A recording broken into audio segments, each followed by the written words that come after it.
Welcome back, or welcome if you're just joining us. It's the FOURQUET debate. We're looking at movement in Moscow on the domestic scene, what with the sudden arrests, biggest of its kind since the failed coup of 1991 of Vladimir Putin's economic development minister.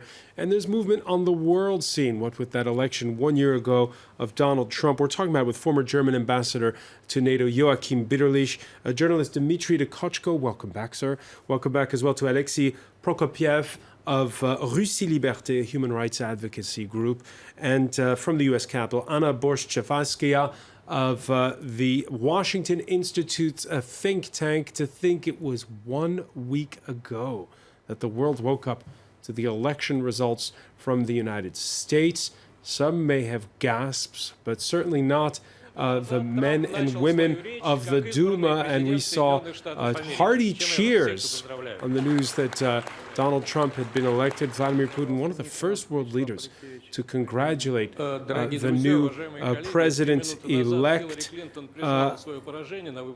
What's your reaction to that, Anna Borshchevskaya, to those cheers we saw a week ago? Sure. Well, look, it's been no secret that Putin preferred Trump over Hillary Clinton. He, it seems fairly clear that the Kremlin tried to help Trump win through the hacking into the DNC email system. Once the news was announced, as we've seen, the Duma simply broke out in applause. And it's no surprise why Trump repeatedly and consistently, I should say, expressed admiration for Putin. He's been inconsistent on a lot of things, but on Putin and on Russia, he has been very consistent in his messages, and he signaled that he was going to be very different from Hillary Clinton on a whole host of crucial issues. That said, I don't think the Kremlin expected Putin to win. Again, look, we don't know for sure, but I don't think they counted on him winning. Putin to win.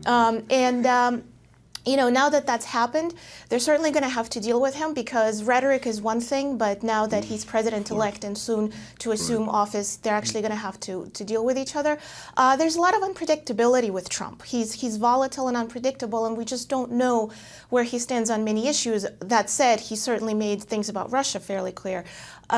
So Russians don't like unpredictability, and I think that's going to be one factor. I think they're going to certainly wait and see how things are going to go, and I think they're going to try to leverage whatever things they have at their disposal at the moment. They're going to see what they can get out of this current situation. All right, the sanctions, of course. Dmitry Dukochko, I saw you shake your head when Anna mentioned the allegations of meddling in the U.S. campaign. Yeah, of course, because then it means there is one more victory for Putin. It is completely absurd. He could not meddle in the American campaign anyway. Now, Russians were, it is true, there was a big feeling of relief when Trump has been elected in Russia. I was just in Moscow at that really, time. because but not triumph and not big happiness, because the unpredictability is true. Nobody knows what will happen. How do you explain those cheers in the Duma? No, well, because they knew that Clinton would mean war. And that is why they are very, very relieved by the fact that Trump has been elected, even if nobody knows what will happen. By the way, on the meddling issue, there's one man who thinks it's real. It's the head of Germany's domestic intelligence agency, Hans-Georg Maaßen, who says this could happen again next year when Germany holds its own election, and we are alarmed. Yes, that could happen, yes. And etc., Well, no, it is, I think, it gives, the paradox is that it gives, in fact, success to Putin, which he doesn't, which is not true. Joachim Bitterlich, your reaction to what the German domestic intelligence chief said. Could there be meddling by Russia in the German elections? Not only by Russia, but by others too, as the system is more or less open, if you want. But influence, real influence, no. I don't think so. But please, even take Trump, let's say, and his campaign, and the last words he has been using about Putin, about Russia, was, I do not like Putin, I do not hate him, perhaps we will have good relations, perhaps we will have awful relations. Full stop. These were his last words, his last comment about Putin. But I understand totally in Moscow there's a certain feeling of relief, yes, but not at all a triumph. Russia is hoping for better days, for a certain reset in the relations with the US, which is for Russia the most important, if you want, partner. The Russians want to be treated in an equal level, at the equal level playing field. It's normal, but please, let's wait for a second. Cooperation in the Middle East and Syria. Cooperation in fighting against terrorism, Syria, and, by the way, protection of Israel. Putin and the Americans, and especially the Trump administration, are not so far away one from the other. Please. And therefore, there are certain areas of common interest, yes. There are other areas of diverging interests, really diverging interests. And first of all, please, the new American administration has to learn, to relearn again, the old management tools of relations with great power relations. Really, because on Friday there's going to be that meeting between Barack Obama and the European leaders in Germany. They're going to be talking about keeping the sanctions against Russia over Ukraine and possibly even new sanctions over Syria. I don't see new sanctions at the European level. The Europeans have been, let's say, maneuvering themselves into a certain corner, putting all 3 months the same question on the table: shall we have to renew the sanction, to extend them or not, instead of leaving them with an open end and then measuring it towards real progress on the ground in Ukraine and elsewhere. And therefore, let's say, there is a certain need for reset. If you talk in Berlin to people, to politicians, it's normal they have a feeling we need a certain reset in our relations with Russia. Yes, it's a clear yes, but it's nothing without any price for the other side. And therefore, even the Germans want to see certain progress on the ground in Ukraine, knowing exactly this is not only, let's say, the Russian responsibility, there's a certain Ukrainian too. Let's not forget it. And therefore, we have to, let's say, to reinvent to some extent and to re-begin a certain dialogue between Russia and, I would call, the West, if you want. And therefore, let's wait for a certain time till the new Trump administration is in. Perhaps Rudy Giuliani will be the foreign secretary. Let's wait for it, let's see it, what will happen, and then let's wait and see the first steps. What Obama is doing, it's his farewell visit to European leaders, trying to tranquilize them, to appease them to some extent.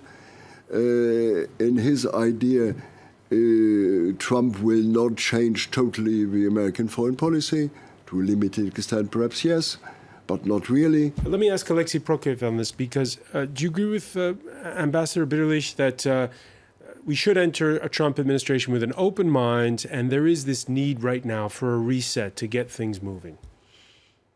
I think that the election of Donald Trump is bad news for everyone, not only for American people, not only for Europeans, but also for Russian. But he has been elected, it's democracy, of course. But and on that score, by the way, this comment, lots of comments coming in on the hashtag F24debate. Trump, Le Pen, Putin, and Merkel is most likely going to lose any election in Germany right now.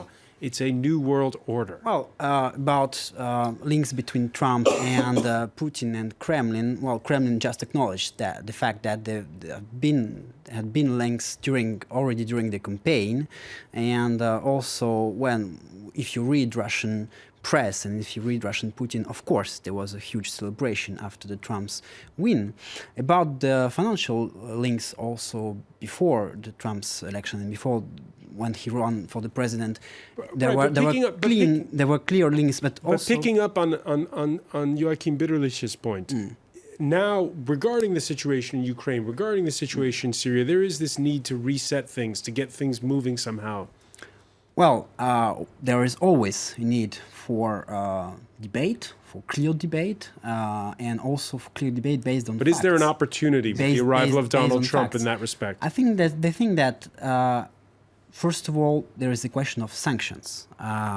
Would Donald Trump do something about that? Will there still sanctions? Would it be one of his first decisions, for example, to stop the sanctions and to allow, for example, Russian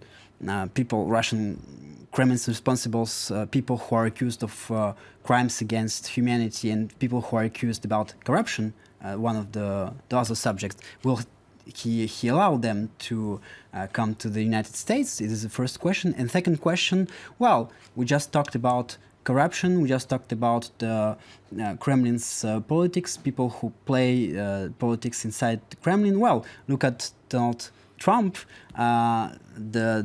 this candidate and now president-elect, who told one day one thing and the other day another thing, for whom money is probably one of the most important thing. Probably the Kremlin administration and oligarchs in Kremlin will be more able to understand somebody who looks a bit like them than the previous administration. On the other hand, though, we have Donald Trump, who says, make America great again, and we have Vladimir Putin, who says, make Russia great again. We see how it goes. Right. But at one point of view, of course, they can find some point of interest, but on the other point, from the other point of view, there could be also disinterest, and there could be also some kind of clash at one point, at one moment, between the two national interests, between of the two bit nationalistic positions. Right, so from the boss president. All right, so common traits, but volatility. There could be a conflict. Hours after Vladimir Putin and Donald Trump spoke on the telephone for the first time Monday evening, airstrikes resumed in Syria, targeting Idlib, Homs, also Aleppo. Russia's only aircraft carrier, the Admiral Kuznetsov, taking part in the campaign. Its first combat mission, the ship stationed off the coast in the Mediterranean. Anna Borshchevskaya, your thoughts, a Trump president, will he move to lift sanctions against Russia? Sure. Well, that is the question, one of the key questions right now. And first, look, I agree. Trump's election is bad news for everybody. I am worried about sanctions because based on his previous rhetoric, because he said he would, look into it, he would consider it, and certainly these Russian moves that you just described suggest that Russia may very well try to leverage that. That said, I still think we don't know. There's a lot we don't know. Trump has recently outlined some of his key priorities, all of which are domestic. There's things such as border issues, the economy. So yes, he had this telephone conversation with Putin, but we still haven't heard a clear policy. He's really barely sketched out his foreign policy. And so although there's reasons to be concerned that that's what Trump will do, again, I think it's a little bit too early. We still don't even know who is going to advise him on Russia. We don't even know if he's going to listen to his advisors. So I think, we should be just cautious at this point and wait and see. Cautious at this point. On the hashtag F24Debate, Dawn saying Trump won. Now Putin thinks he can have his way with the world because a Trump administration will turn the other way. Dmitry Dikochko. Well, I would say that sanctions are not a dialogue. It is even the degree zero. But do you agree with this viewer? Do you agree with this viewer? Dialogue. I don't think that Putin has anything to decide about Trump. There are national interests of the United States, of Russia, and our interests in France and in Europe. Sanctions are bad for us. They are bad for our agriculture. They are bad for our oil prospection in the Yamal. I'm speaking about Total and France. That is bad for us. So we have to stop this policy of sanctions.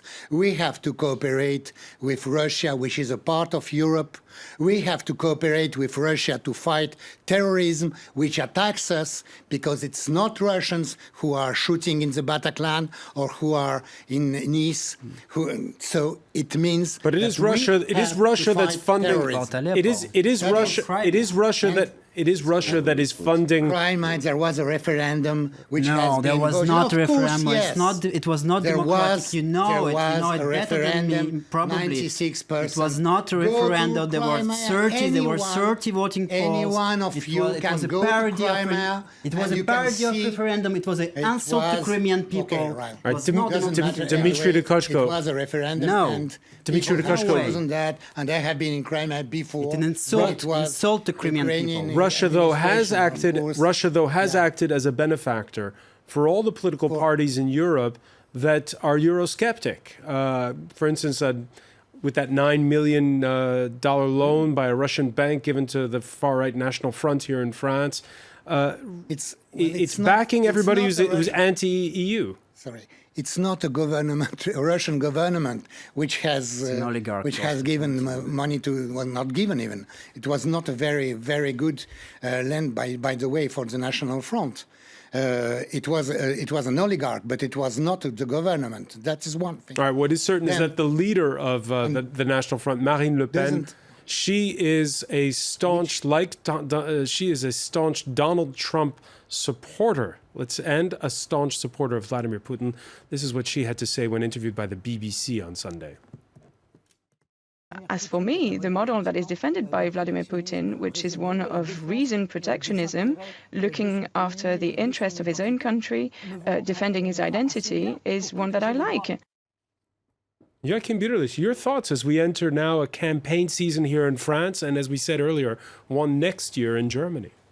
Yes, yes, but please, I think I'm not far away from your thinking about sanctions. Sanctions are not, let's say, the best answer. History shows it. Beside only But one there case. we just heard Marine Le Pen talking about how she's in favor of a strong leader. So what? So what? It's She you, can think what the she media, wants. that is giving the importance to such to these words. Sanctions is not in our interest, and therefore, let's wait for the arrival of the new Trump administration. And I think before doing anything, they will consult the allies. They will consult Germany, France, Britain, and some others before doing anything. But when she says, as we just heard her talk about, defending protectionism and defending identity, which to many is a dog whistle message saying, keep out those dirty foreigners, those dirty Muslims, if you will. But please come down to earth with regard to this. Look at Brexit, look at the situation in Germany, look at the situation in other countries. We have all our certain difficulties due to the situation of foreigners, due to the situation of refugees, due to the overall economic situation. Yes, and there are certain people trying to profit from this. Okay, but I don't think that Trump will be as protectionist as the campaign has perhaps been showing. No. Let's wait and see for this. I don't think it's in his real interest to be protectionist. That he will expel a certain number of illegals, well, it's up to him. It's up to the American existing legislation to deal with this. But please, he has been elected. Let's wait for this. And then let's develop the relationship with him. And where does it all leave? Where does it all leave Angela Merkel, who let's remember is this Russian-speaking chancellor of Germany, who we've described her in the past reluctantly after the invasion of Crimea, having to take on the mantle of sanctions. She is, as a matter of fact, the most difficult partner for Vladimir Putin. She understands him. She knows well about his past. She's showing a certain mistrust. And he knows about him, her past. And he doesn't want her. She is not what you call in Russian, you are better than I am, a mushik. Trump is, in the Russian eyes, a mushik, a man, a real man. And for the first time, Putin has in front of him a real man on the other side of the Atlantic. Perhaps not speaking about Russia as a regional power, but as a world power, recognizing him. But please be aware, the Europeans themselves had difficulties to find this common line with regard to sanctions. Please. But you know, it was not a common sense, if you want. They had to do it in order to show to Russia that there are limits of what could be acceptable. And I think it's, nowadays, by the way, for me, the situation in Ukraine it's partly our own responsibility in the West. I regret. Which way? We have, by the offer of the Americans of NATO membership to the Ukraine, this was the red line for all of my Russian friends. Not even Putin, but even of the liberals in Moscow. For them, it was going too far. And therefore, please, let's find together, again, a dialogue, a way to talk together, and then find what you call face-saving in politics. You need it for both sides. And I think there's a new administration, there's a new government who will come in. We will have in France a new government next year, let's say in June. You will have another one, perhaps not so different to the actual one, at the end of the year in Germany, yes, probably against Mrs. Merkel. And then let's give to these leaders the chance to talk together and to find the right way out for the sake of all. You know, Russia is not feeling itself as a superpower anymore. And it's not. And it is reality. not. And it is not. Regional power. But, All right, we're gonna have to leave it there. Unfortunately, I want to thank Alexei Prokopiev. I want to thank Ambassador Biderlich, also Dmitry Dekochko, Anna Borshchevskaya for joining us from Washington D.C. Stay with us. Our Media Watch segment is next.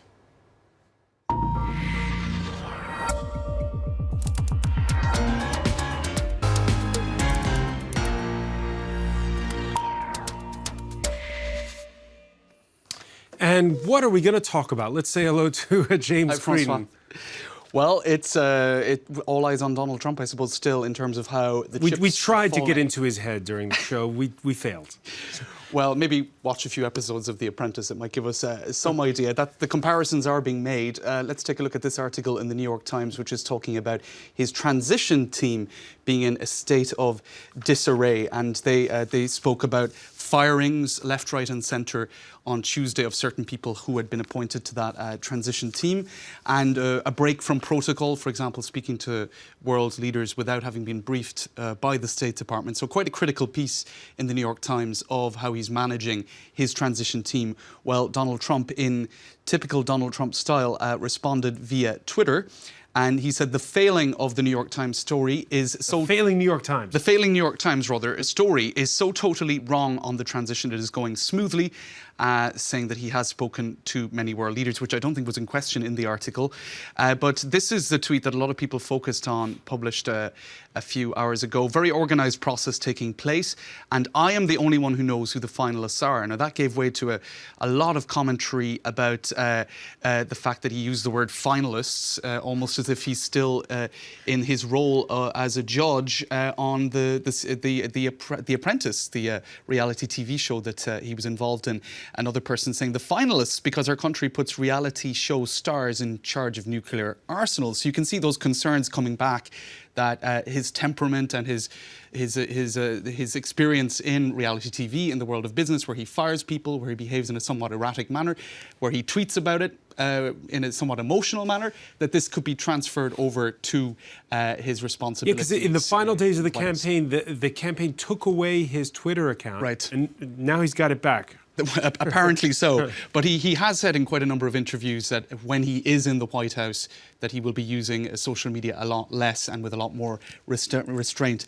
In any case, it did create a lot of comments online. This is New York Magazine. Trump assures us the transition is like The Apprentice, not a Stalin-esque purge. Now, I think they're being somewhat ironic in that particular headline, and they say that, in fact, the dismissals following the abrupt firing of Chris Christie, in fact, those dismissals and the similarity to The Apprentice is perhaps the least of our concerns.